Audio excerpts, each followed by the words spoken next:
আসসালামু আলাইকুম। Welcome to গ্রামীণ কিচেন উইথ আখি। আজকে আমি আপনাদের সাথে খুবই মজার একটি রেসিপি শেয়ার করব। আর রেসিপিটি হচ্ছে তালের চাপড়ি পিঠা রেসিপি। আশা করছি আজকের এই পিঠা রেসিপিটি আপনাদের কাছে ভালো লাগবে। আমি একদম গ্রাম্য পদ্ধতিতে পিঠাটি বানিয়ে দেখাবো। এর জন্য আমি একটি বাটিতে 2 কাপ পরিমাণ ময়দা নিয়ে নিলাম, আর এতে দিয়ে দিলাম 1 চা চামচ পরিমাণ চিনি, আর দিয়ে দিলাম 1 কাপ পরিমাণ তালের রস। এবার মিশ্রণটা হাত দিয়ে ভালোভাবে মেখে নেব। মাখার এই পর্যায়ে স্বাদ মতো অল্প একটু লবণ দিয়ে দিলাম। লবণ দেওয়া হয়ে গেলে আবারও মিশ্রণটা ভালোভাবে মেখে নেব। মিশ্রণটা হালকা শক্ত হয়ে এসেছে। এ পর্যায়ে অল্প একটু পানি দিয়ে মিশ্রণটা নরম করে নেব।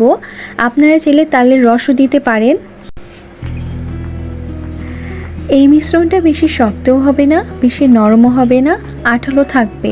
আপনাদের দেখার সুবিধার্থে আমি দেখিয়ে দিচ্ছি। দেখতে পাচ্ছেন ঠিক এমন হবে এর ঘনত্বটা। এখন পিঠাটা বানিয়ে নেব। এই জন্য চুলায় একটি প্যান বসিয়ে দিয়েছি, আর এতে কলার পাতা দিয়ে দিলাম। কলার পাতা দেওয়া হয়ে গেলে পিঠার সম্পূর্ণ মিশ্রণটা এতে দিয়ে দিলাম।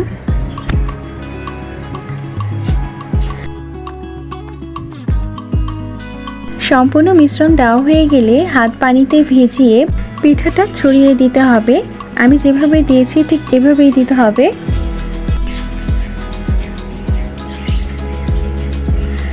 পিঠা ভালোভাবে কলা পাতায় ছড়িয়ে দেওয়া হয়ে গিয়েছে। এবার উপরে আরেকটি কলা পাতা দিয়ে ভালোভাবে ঢেকে দেব। ভালোভাবে ঢেকে দেওয়া হয়ে গিয়েছে। এবার চুলার স্লোতে রেখে ঢাকনা দিয়ে ঢেকে দেব 10 মিনিটের জন্য। ফিরে এলাম 10 মিনিট পর। এক পাশ ভালোভাবে হয়ে গিয়েছে। এখন পিঠাটা উল্টিয়ে দেব।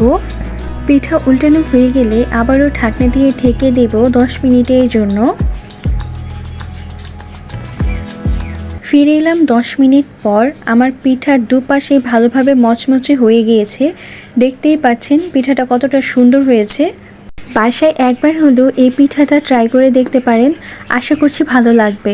ভালো লাগলে চ্যানেলটি সাবস্ক্রাইব করে লাইক কমেন্ট শেয়ার করতে ভুলবেন না।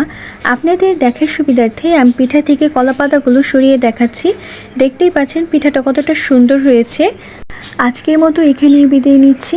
দেখা হবে নতুন কোনো ভিডিওতে।